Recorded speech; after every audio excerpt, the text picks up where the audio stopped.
Clementina, are you there? Or Kevin?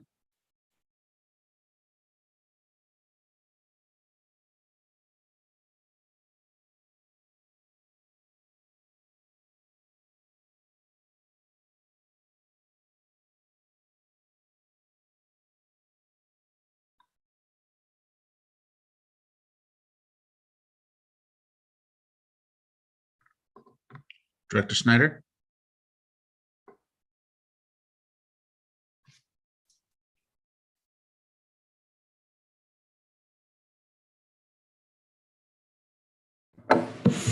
Chair, we're muted right now. We're working to fix that. Okay. We're still waiting on a quorum. Yeah, I know that Jackie is struggling to find Wi-Fi where she's at. She's traveling, so she was not sure she was going to be attending, and Gloria Franz will not be attending. I have not heard anything from Vice Chair Ceja or Commissioner Valdez. Okay. We will work to see if we can get them online. Hold on, please.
Chair?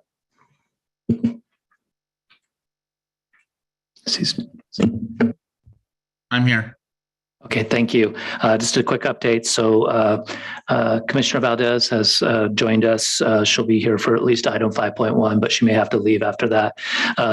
Vice Chairperson Rodriguez Ceja had a emergency situation not involving him where he had to transport someone to the hospital, but he is going to join us in the next 10 to 15 minutes once he's got the person situated, and he will be participating telephonically. Okay, so are we then going to go ahead and start the meeting? And well, we don't have a quorum as of yet. So once the vice chairperson joins us, then we could officially start the meeting. So right now we're kind of, for lack of a better word, in a holding pattern. Commissioner Lopez, unfortunately, her flight, she's still in the air, and she texted me and notified me she would be unable to join because of not being able to participate because of her current situation. Yeah, I was aware that she was probably not going to be able to attend. So, okay, I guess we'll hold on. And do we have a plan if Commissioner Ceja is not able to join by a certain time, or what's? I spoke to him on the phone. He said he needed about 15 minutes to help the individual get situated, and then he would join telephonically. Okay. All right. Thank you for your patience, and hopefully we'll be on our way very soon. Thank you.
Hello?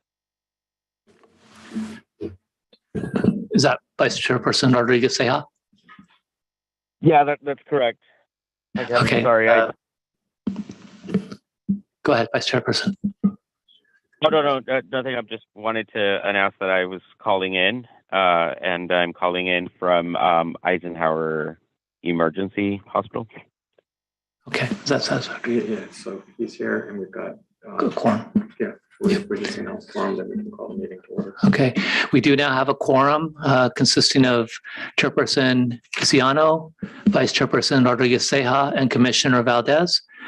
So we do have a quorum and we are now ready to proceed, Chair, with your direction. Certainly. Okay. I will announce this meeting of March 23rd to order and announce the existence of a quorum. Could we please have a roll call? Chairperson Isiano, Present. Vice Chairperson Rodriguez Ceja, Present. Commissioner Lopez,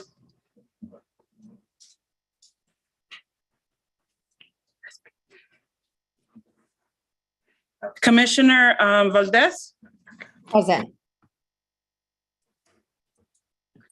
and Commissioner Franz is absent.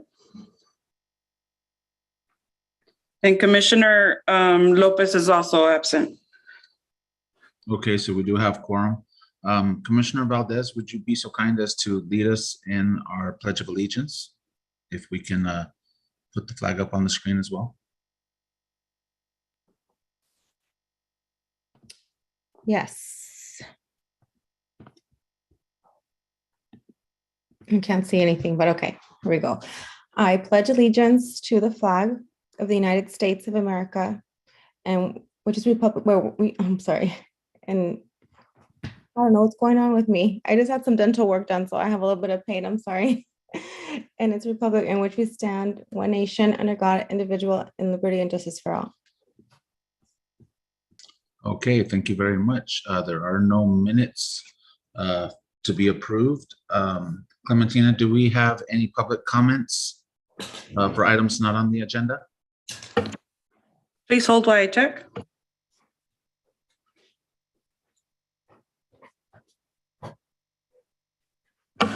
No comments for items not on the agenda. Okay, thank you very much. Then moving forward, let's go ahead and open the public hearing for the first item, 5.1 Cocoa Palms project. Do we have a staff report? Yes, Chair, we do. Just one moment while we bring the PowerPoint up.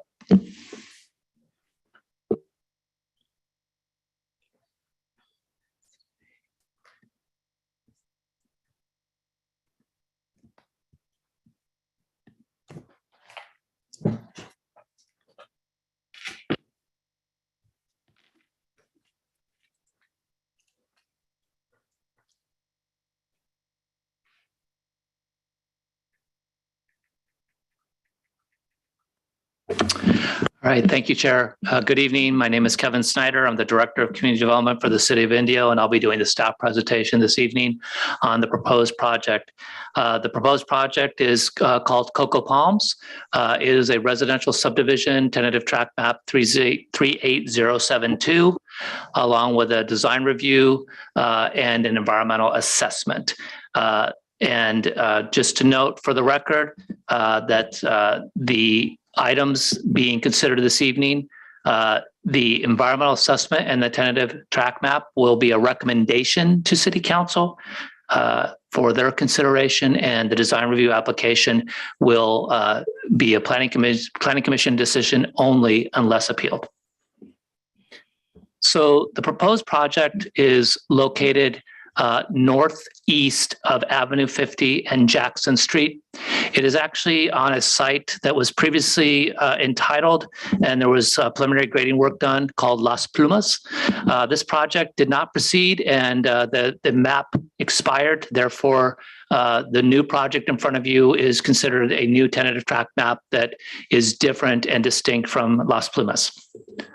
The current general plan designation for this property is suburban neighborhood, which allows up to 8 dwelling units per acre. The current zoning of the property is residential medium, which also allows up to 8 dwelling units to the acre. The applicant is proposing a total of 173 single-family residential units with a density of 4.5 dwelling units to the acre. So significantly below what is permitted. As I noted previously, but just to reiterate, the applications in front of the commission consist of a tentative tract map to create 173 single-family residential lots comprised of 1-story and 2-story homes.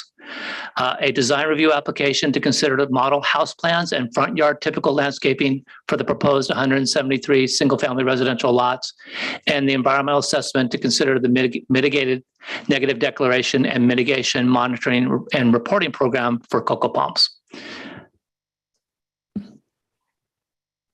So the map in front of the commission is the proposed tentative tract map.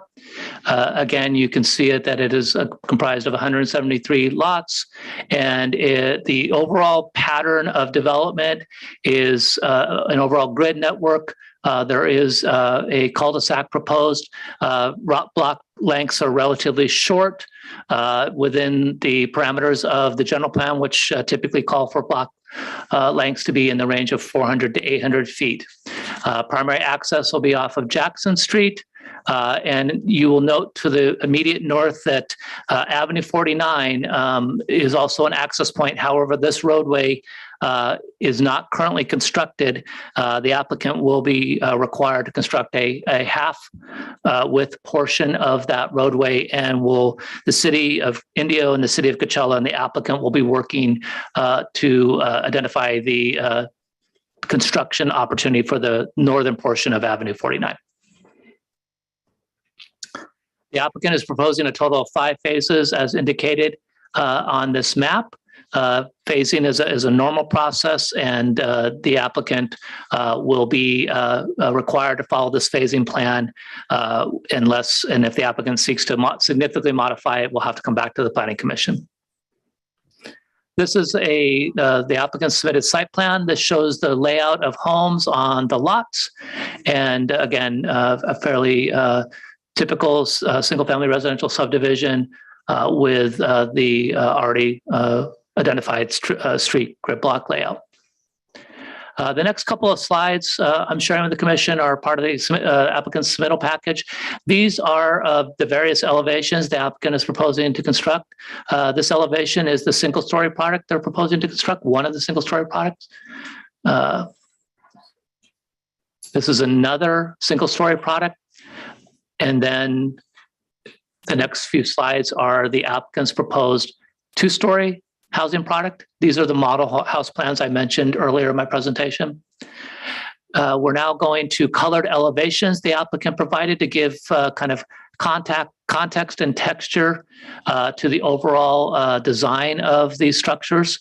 Again, these are the single-family residential 1-story homes. This is another model that is shown. And then we proceed to the representative 2-story model, one of them, and then another 2-story model, and then a third 2-story model. As you can see, there's various model types, but all desert appropriate and desert consistent. The next slide is showing the front yard typical landscaping. The applicant has chosen to go with a desert-friendly landscape motif, and that is consistent with the overall goals of the city to be a water-friendly and desert-appropriate landscaping in projects throughout the city, particularly single-family residential. Again, these are the front yard typicals. The applicant could utilize their discretion based on client expectation for the rear yards. Oops. Okay, so with that, staff is recommending approval of resolution number 2018, approving the tentative tract map with a proposed amendment, which I transmitted to the Planning Commission earlier today. Condition approval number B5C. There was some language that was inadvertently left out of this condition, and staff is requesting this amendment to add this language. I will read it as it is proposed to be read. Maintenance of all frontage landscaping along the south side of Avenue 49 and the landscaping along Jackson Street. What was missing from what was transmitted to the commission in the staff report and the resolution was along the south side of Avenue 49 and the landscaping along Jackson Street. So those words were missing. So staff is recommending that if the commission seeks to approve resolution number 2018, that it be with an amendment as noted in the March 23rd memorandum from the director to the commission. Staff is also recommending that the commission approve resolution 2019. This would approve the design review. And again, resolution number 2018 is a recommendation to City Council. Resolution 2019 is a conditional approval that would stay with the Planning Commission unless appealed. And then staff is also recommending the approval of resolution number 2020, recommending that the council adopt the mitigated negative declaration and the mitigation monitoring and reporting program for the project. And it also adopting the mitigated negative declaration for the design review portion of the project. So with that, I'm happy to answer any questions. I will note for the record that the applicant's representatives are here to present and answer any questions the commission have. And in addition to myself, Roldan Lopez, Associate Engineer, is also present to answer any questions that the commission might have throughout tonight's proceeding. Thank you. Thank you, Kevin. I have a quick question. So the amendment to condition of approval that was emailed over to the commission, that is in regards to resolution number 2018? That is correct, Chair. Okay. And I had one other quick question in regards to the proposed Avenue 49 is going to be built out from Jackson Street. Will that be going all the way across through to Calhoun, or is it ending at this neighborhood at the border of that? That's a great question, Chair. Let me get back to the layout. So the applicant will be conditioned to improve along the south side of Avenue 49 along their frontage only. That is based on the legal nexus test that the city has to apply regarding that we can only ask the applicant to conduct improvements along what they control. So the future improvements to Calhoun will be conducted by other projects as they come along, both in the city of, primarily in the city of Coachella. Thank you. Any other commissioner questions for staff? Chair, I have a question. If I may. Of course, go right ahead. Thank you. Kevin, I'm just curious how, when the project is completed, how it'll affect our target numbers for the housing element, cycle 6. Like, how is this contributing to that, and what type of housing would we be addressing? It's a great question, Vice Chairperson. So this will be positively contributing to our housing needs as identified through the housing element update. As a reminder to the commission and the members of the public, our council recently adopted a housing element. That housing element plans for 7,812 housing units, of which 2,963 are to be affordable. And that planning period is 2021 to 2029. These, and then the applicant can certainly elaborate, but my understanding is that these will be considered, these will be market rate, but they will be on the more affordable side of market rate, and will help, I think, assist in them and applying to a portion of the market that is looking for affordable market rate housing. But certainly when the applicant steps forward, they can give you more elaborate detail if they have it in terms of their pricing structures. Wonderful. Thank you.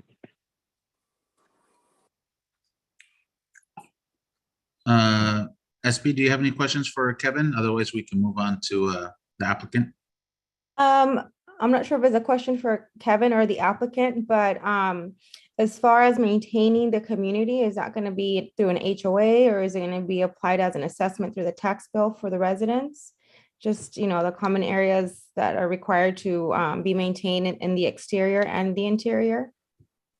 This is Roldan Lopez, engineering department. I can answer that. They are conditioned to do a HOA, homeowners association, for the maintenance of all common lots and also for any frontages on the streets.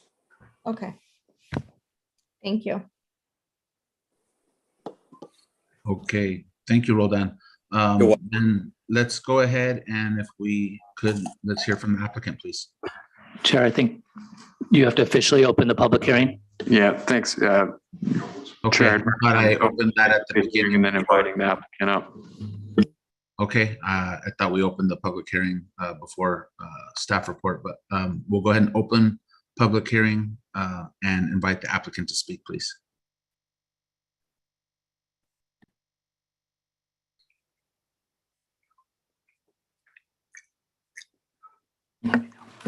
Good evening, Commission. Thank you so much for being here this evening, and I appreciate very much the fact that one of you would take time from the emergency room to be with us. I'll try to make this brief because I know time is of the essence, and it's a very interesting evening.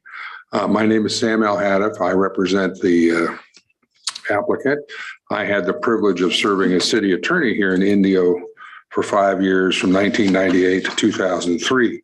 So I'm familiar with the applicant because we worked with the applicant when I was city attorney. Try to keep this very brief. The target is a market affordable, but there are studies that are being done now to answer in more precision that question. There are 5 phases, as was discussed. The size of homes is going to range from 1,600 to 2,785 square feet. There are 5 phases. We're in support of the staff report with 2 exceptions, and I have to raise them and hope you'll bear with me. One is A29, condition of approval A29, which talks about having sidewalks within this community. This is a gated community. It is a smaller community, and the sidewalks really don't add to the walkability or the connectivity of this community. And I should point out that the original map, the Los Plumas map that Kevin referred to, was 33,875. It had no sidewalks, and it was going forward with no sidewalks. Our tentative map, 38072, we think is consistent with the idea that this should be a community that has connectivity and sustainability, but without sidewalks. I've checked, and there are other communities within the area, Beezer Homes being one of the more notable, that have no sidewalks, and very similar to our project. So we would ask that be respectfully that there be consideration to waive A29. There will be sidewalks coming into the property and in all of the entrances, but then within the interior, there'd be no sidewalks. The other condition that we would ask you to consider for us is the condition involving the traffic signal at Avenue 49 in Jackson. I won't go into the history of this, but unfortunately, nobody was conditioned when they should have been to put that traffic signal in. And so we are required to put and bear the whole cost of that signal. That's, I think, condition C1 at page 13. And what we're asking for really is we have no problem with the signal being 2 years to be in, but we do have a request that instead of at the 100th building permit, that it be at the 100th occupancy permit. Building permits do not generate traffic, but occupancy permits do. The other challenge that we have is when you read our traffic study, there are questions and conflicts within the study as to whether or not we should have just been paying a fair share for the signal. We realize that can't be done. And so we are going to bear the cost, and that's okay.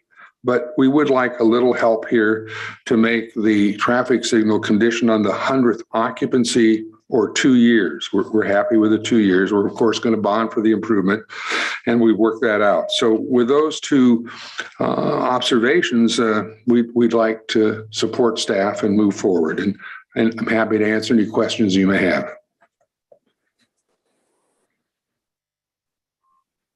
Any commission questions for the applicant?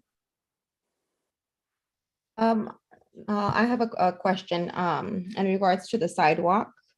Yes. With the community, I know there is communities within the city of Indio that don't have sidewalks inside the communities. But you know, there's kids out riding bikes, riding skateboards, people walking their dogs. If the sidewalk, if we say, okay, no sidewalks, are you willing to put up extra lighting just so it's safe for the pedestrians that are out walking in the neighborhood? Because it is dangerous in the evening. You know, that's an interesting question. I can't answer it right now, but I think we'd be willing to take a look at what we could do. And let me explain that. Remember, this is a gated community, and we're talking about the interior of the community being only open and accessible to the residents, really, unless they're a guest. I asked one of the people that I know that lives in this area, and I said, how do you do your project? He said, we don't have sidewalks. And he said, when I run on the street, and when I walk my dog, I walk my dog on the street. And he said, that's what everybody does. So I would imagine people need to be sensitive about their neighbors. And I would think that you could provide in the HOA documentation, you know, this is the way we conduct ourselves. This is how we do it, and be very sensitive to that issue. It's a good issue, and I appreciate you bringing it up, but I think it can be handled. Yes, and the reason that I do bring it up, because I do live in a community that does not have sidewalks. So I've seen where there's been close calls with cars coming in contact with the pedestrians that are walking their dog, that are running. So it's, you know, a little unsafe. So that's why I wanted to ask if there will be some additional lighting that would help, you know, with just prevent any accidents. I'm not sure if that's something that's going to get approved or not, but just in case, I think additional lighting would definitely be something, you know, to consider if we're asking for no sidewalks. Another question I had, I'm not sure who would be able to answer this, is as far as the traffic signal that is required to go on Jackson and 49. Is there going to be a three-way stop or a four-way stop there until that traffic signal gets put up for traffic, or how is that going to get handled? I have to defer to Roldan on that. Roldan, would you be, Chair, with your permission, Roldan Lopez, Associate Engineer, can respond to that Commissioner's question. Yes, in the time being, Jackson Street will still continue to function as it is with no stop signs. There will be a stop sign on Avenue 49, but we will not stop the traffic on Jackson Street. Okay, so on Avenue 49, and that would be the entrance into the community? Exiting the community off of 49? There's two entrances to the community. One is from Avenue 49 and another one is from Jackson Street. But the signal will go right at the intersection of Avenue 49 and Jackson Street.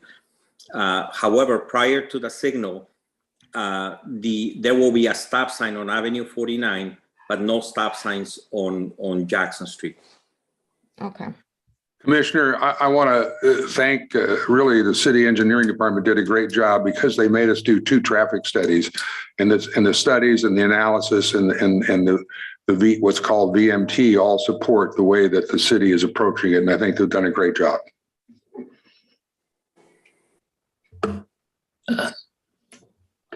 Those are all my questions for now. Thank you. Thank you, Commissioner. Commissioner Ceja, do you have any questions for the applicant? Yeah, I just wanted a clarification. When you're saying market rate, who is the market? What income level are we talking about? I think that's being studied. I can't answer that question because we don't have all the analysis done, but what we are working with is try to be sensitive to the area in which we're constructing these homes. And I'm sorry, I can't give you a detailed answer, but it's all part of the analysis and studies that are done by people smarter than me. Have you done this type of development anywhere near the city or in the city before? Yeah, I've done many developments within the city. As I said, I was city attorney for almost 6 years, And I'm real familiar with how things get done and what they should be and how they should be conducted. And I think if you were to talk to your neighbors and friends who knew me, they'd say I did a pretty good job, city attorney. I hope I'm doing a good job tonight, but I'm not trying to not answer your question. I just can't answer it until I see studies. And if I could supplement, Vice Chairperson, in the staff report, not that this is directly applicable to this project, but based on the current review of the applicant's Watermark Homes website of current communities, those current communities have price ranges of $300,000 and $400,000. I'm not saying that those will be the price range of this community, but just as an anecdotal note of what is currently exhibited on, and obviously as the applicant's representative indicated, they're doing a study to determine the price ranges that they'll be offering. But that is just, I guess, some context for you in terms of what the prices are in other communities that are working throughout their market area. Yeah, thanks. Thank you, Kevin. That's helpful. Thank you for putting that context in. I appreciate it. Okay, thank you. I don't have any questions for the applicant at this point. Chair, could I interrupt? I apologize. Would you like me to respond to the, Roldan had responded to the traffic signal concern. Would you like me to respond to the provision of sidewalks concern that the applicant's representative raised, or at this time, or wait till after you receive further public comment? No, you can go ahead and respond at this time, and then we'll move on to public comment if there's any. Okay.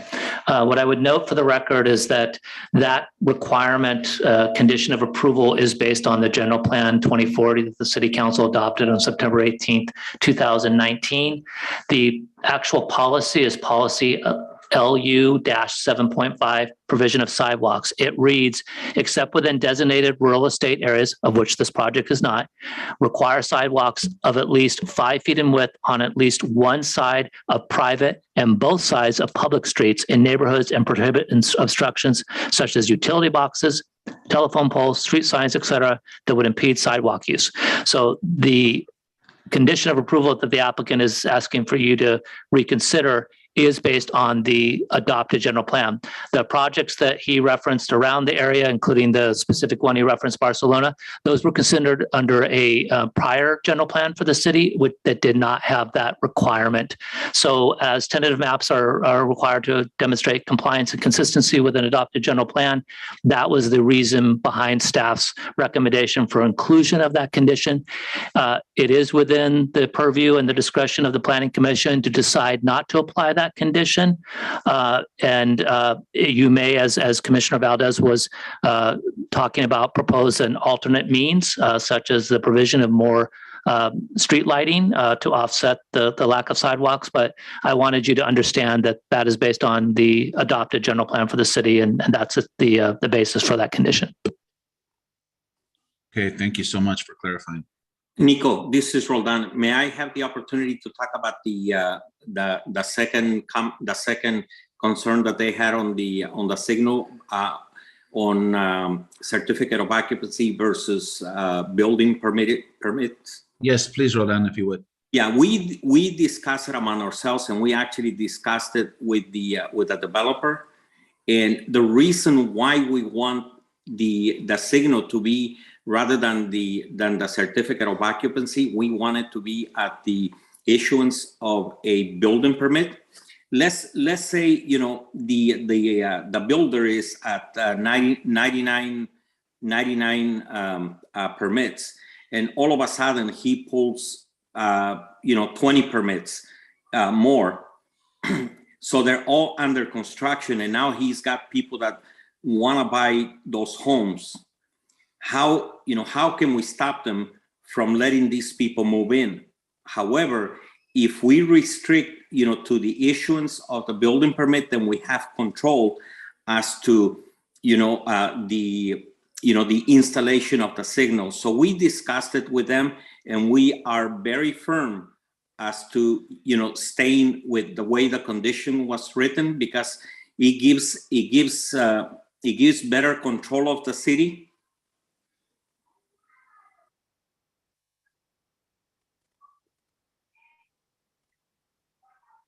However, the body can choose to take the developer's concern. But as engineering, we definitely want the condition to remain as the way that it was written. And Chair, I would just note that the applicant's representative has returned to the podium, and when I believe he wants to make some comments when you believe it's appropriate to accept them. If you have additional questions for Roldan Lopez, then certainly you would probably want to do that first. Yeah, Roldan, thank you very much for clarifying that for us as well. And we can go ahead and hear back from the applicant if he has anything to contest that was just said.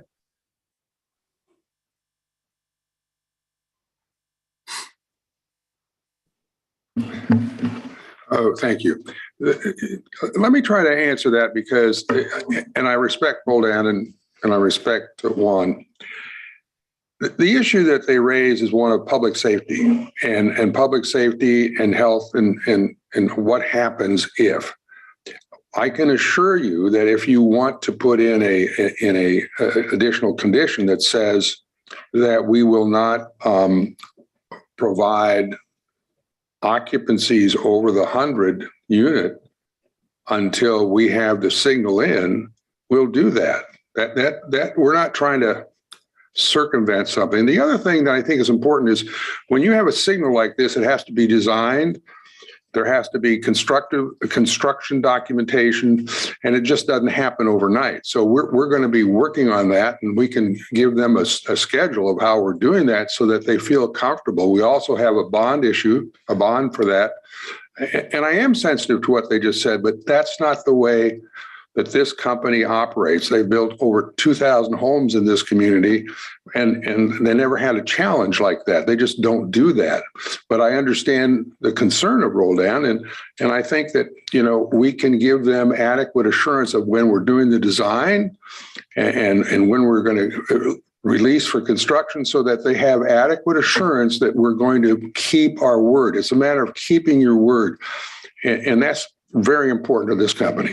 And I would say that we'll get it done on the 100th. It'll be in on the 100th occupancy. If it isn't done in the 100th occupancy, you can always stop any further occupancies until the light is operational.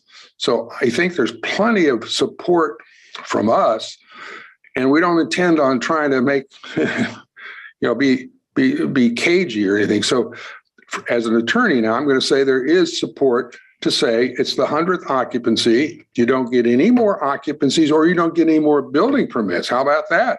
If that signal isn't in on the 100th occupancy. I mean, there are ways to protect the city that we can do, and we can do that through letter agreement. That's not a problem. So I really feel strongly about this, but I appreciate you letting me speak. Thank you.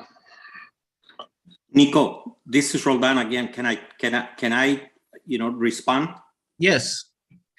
Once again, we had discussed this, with them. Once you issue a building permit, you really don't have any control, because if somebody, is getting ready to close escrow, how can you tell that person, you cannot move in? However, if you don't issue that permit, then now you have control. As far as the design of the signal, that's not a problem. They have plenty of time to do that. That's not the issue. The issue is having control of as to when the signal gets installed. I mean, if they are like someone had said, if they have if they have their word that they're going to put the signal, then why do they want to change the wording? So to me and to Juan, we firmly believe that the best way to protect the city is to stay with the condition the way it is. And also, if I'm understanding correctly, they can have up to 99 people moved in before the light were to go in if we went with what they were requesting, correct? Yes. However, Nico, if we go with the way that they're requesting, there's going to be other, because we're not restricting the issuance of the building permits. So technically, they can be 20 homes under construction. How do you restrict them? How do you control, let's say these 20 homes are almost ready, to be occupied and people are on escrow. How do you tell them they cannot move into their own house? But if you don't issue the permit, then now you have control. Yeah, I understand. I'm just saying at this point, if, we're allowing them to proceed and up to, 99 occupants or homes with multiple cars, that will have an impact of, maybe 100 to 200 cars in and out of that community without the light at that point, even before the lights put up, correct? That is correct. But we want to have, control. And that's why the condition was written that, that it shouldn't be certificate of occupancy. It should be the issuance of a building permit. Okay, thank you so much, Rodan. Chair, I think the applicant's representative would like to respond. Yes, if I may. Very briefly, please. Yes, we've dealt with this in the county, Riverside, and other jurisdictions a number of times. And you don't just say on the 99th occupancy, you have to have the signal in, because you're planning that signal way before that happens. So the control is very simple. The city says no more occupancy permits until that signal is operational. And you have that right to do it. And believe me, other jurisdictions do it. If there isn't a condition that's been fulfilled at a certain time, you're not going to get that house. It doesn't matter if there's an escrow or not, because those conditions of approval require that that signal be operational. And so I really think you have the control. If it's the issue is control, it's certainly the city does have control. And I respect Roldan. There's a differing opinion here, and it helps us manage our cash flow too. So I would hope that you would consider this and understand that the city does keep control, that the city can say no more occupancies until that signal is in. But remember this, the signal doesn't get in on the same day as the 100th occupancy. That signal is probably in before then anyway.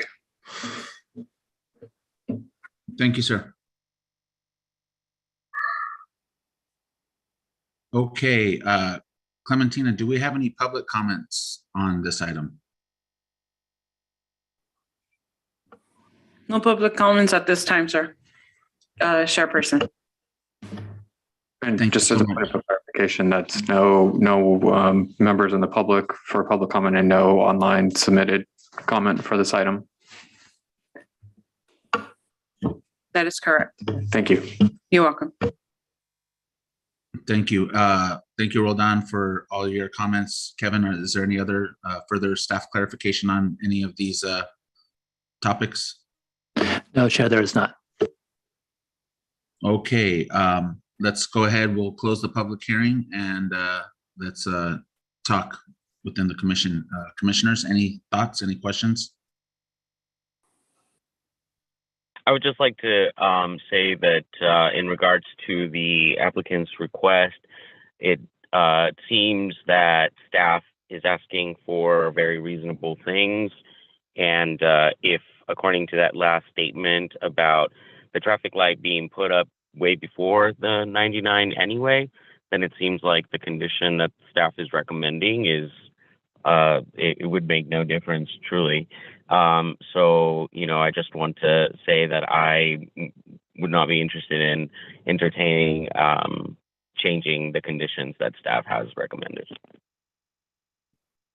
Thank you, Commissioner Ceja, Vice Chair.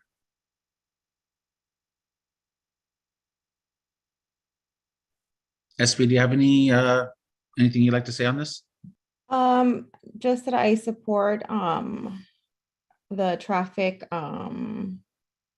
light situation that Mr. Roland Lopez with the city has put in place for the applicant. I know that that area is a very high traffic area. I've driven down that street plenty of times when I'm out working and showing property, and cars do not follow the speed limit.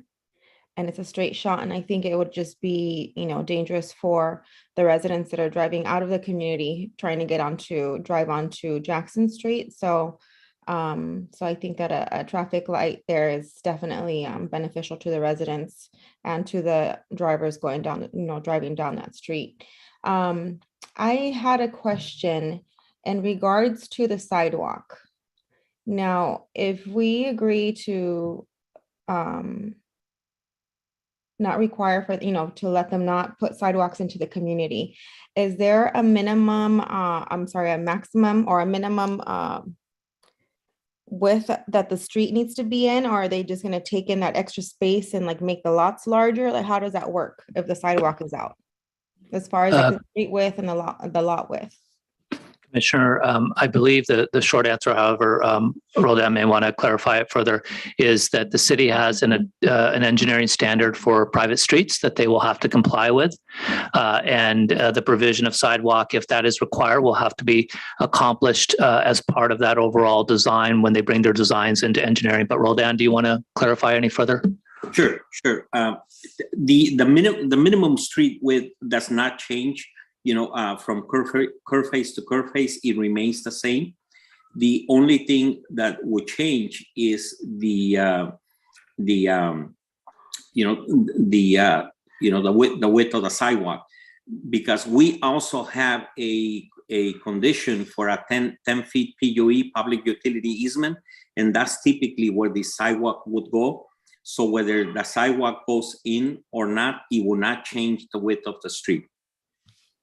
So what about the sidewalk that would, and I wasn't sure if he was talking about the sidewalk that, in front of the residents, or is this just a sidewalk in front of the utility areas inside the community? Like what sidewalks are we talking about here that he is asking to waive? So the condition of approval is based on a general plan policy LU-7.5 that specifies that there should be, for private streets, which this project is proposing, there should be a minimum 5-foot wide sidewalk on one side of the street. And that would be designed in across all frontages, whether they be common open space or house lots. But again, Roldan, if you want to expand on that any further, please do. No, Kevin, you're absolutely right. So if there is no sidewalk in front of the house, so does that mean that they get to sell a larger lot? So what do they do with the space is what I'm trying to ask. That's the size of the lot would remain the same whether you have a sidewalk or not. Okay. Because the sidewalk will be located on an area that is considered a public utility easement. A public utility easement is not true right away.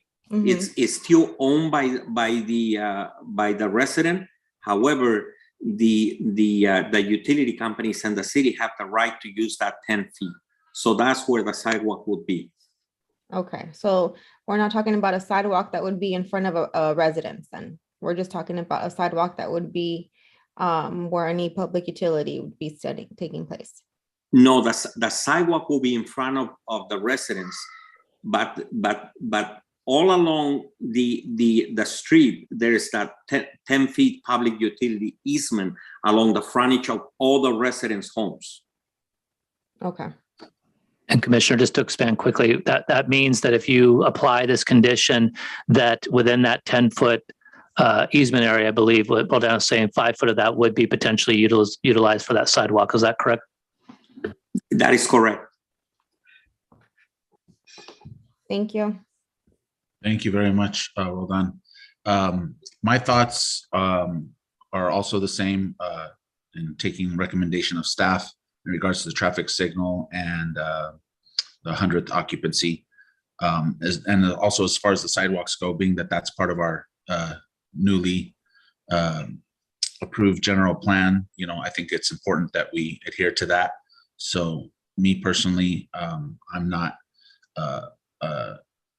in the opinion that we should grant either of those, but if any of the commission members want to take an attempt at any of these approvals, any of these resolutions, And Chair, we're bringing up the resolutions right now so that it should be on your screen. As a reminder, resolution number 2018, staff is recommending an amendment to condition B5C as specified in the memorandum that was distributed to the commission. And one other suggestion would be if you intend to take these separately, consider starting with resolution 2020 and then moving to 2018 and then 2019. Okay, certainly. And when we bring up 2018 with that amendment that was in the memorandum, Kevin, do we need to read that off or just say as noted earlier? I think, Chair, it would be appropriate to specify the amended condition B5C as specified in the March 23rd, 2022 memorandum from myself to the commission. Thank you. Any commissioners want to take a go at this one?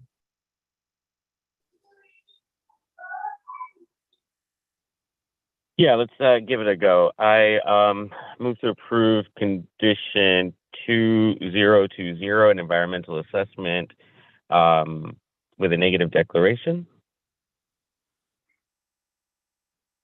And just for clarification of the record, that'd be a motion to approve resolution 2020, recommending council adopt the MND and MMRP and adopting the MND for the design review portion. Correct.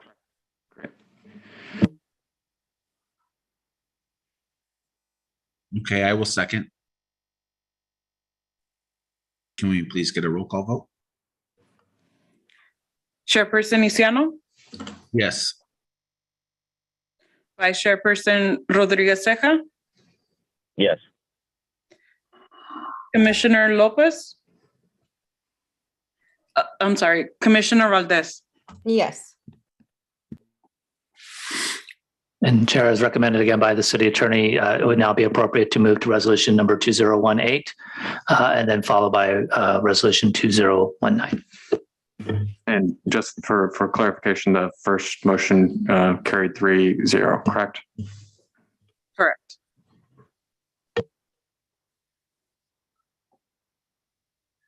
Okay, make a motion to approve resolution number 2018 with the amendment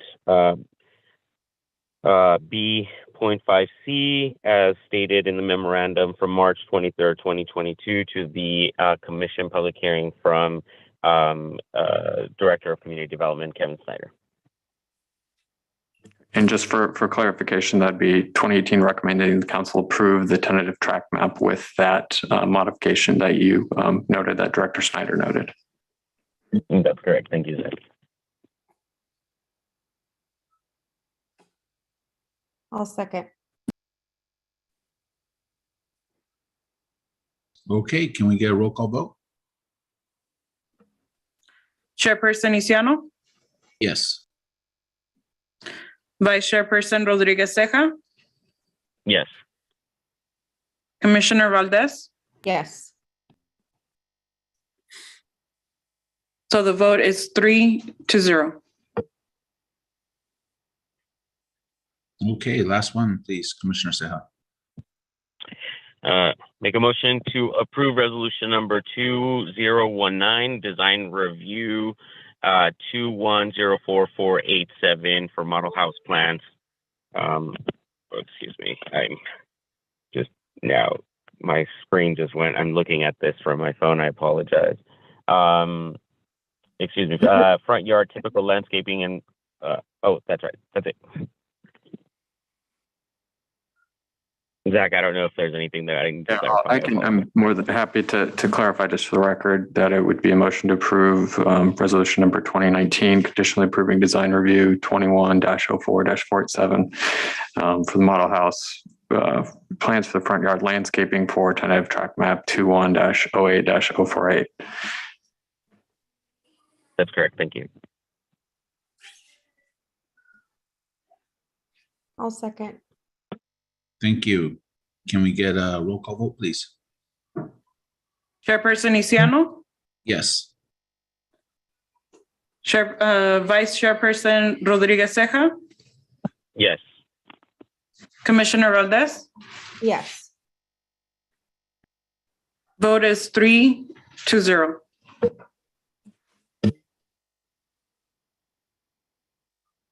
Thank you. Thank you, Chair. Could we request a 1-minute recess before we go on to the other item to allow the applicant for this project to go ahead and depart? Just give them 1 minute to get out before we start talking about the other item. Yes. Chair, I don't know if this is a good time to interject and say that I will have to excuse myself out of the meeting to, or the remainder of the meeting to attend to a family emergency.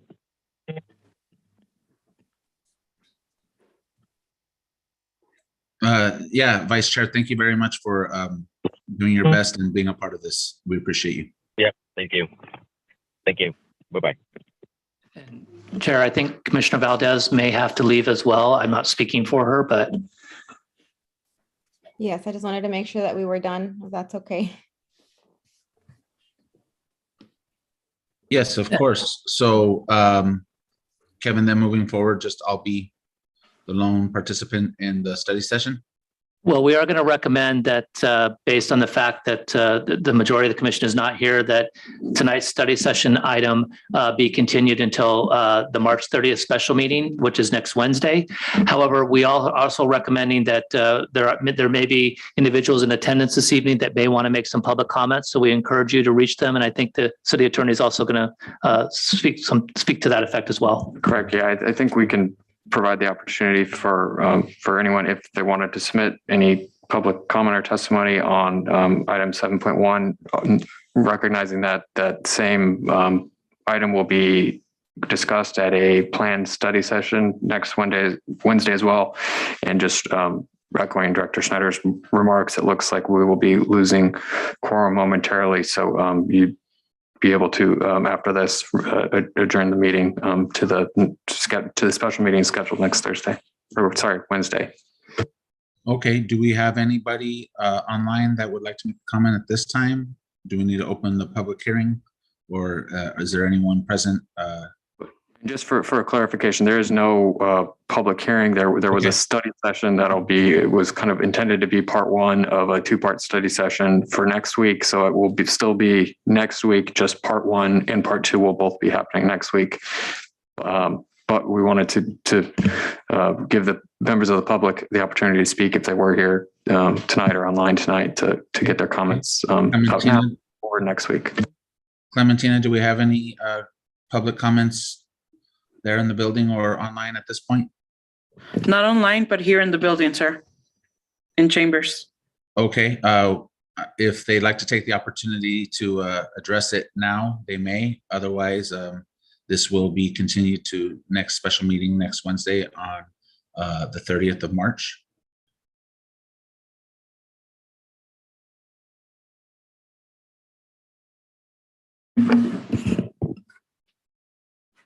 Good evening. My name is Raul Cabada. I own a property on Monroe and 48th. Just to make it easier, it's 47797 Monroe.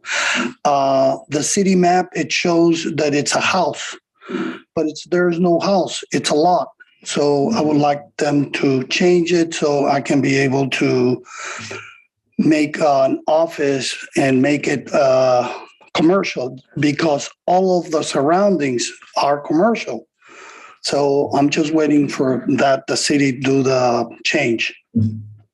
And Sheriff, I can add, Mr. Cabada and I have been trying to connect. So I'll be following up with him tomorrow. I believe I sent you an email, sir, and help answer his questions. And then I can provide more information to yourself and the rest of the commission next week at the special March 30th study session. Great. Appreciate it. Thank you. Thank you. Oops. Okay, thank you, Kevin, very much.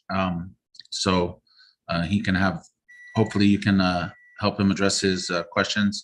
And if not, we can discuss again next Wednesday, March 30th. So we will adjourn this meeting then, and move to the next special meeting on March 30th, 2022.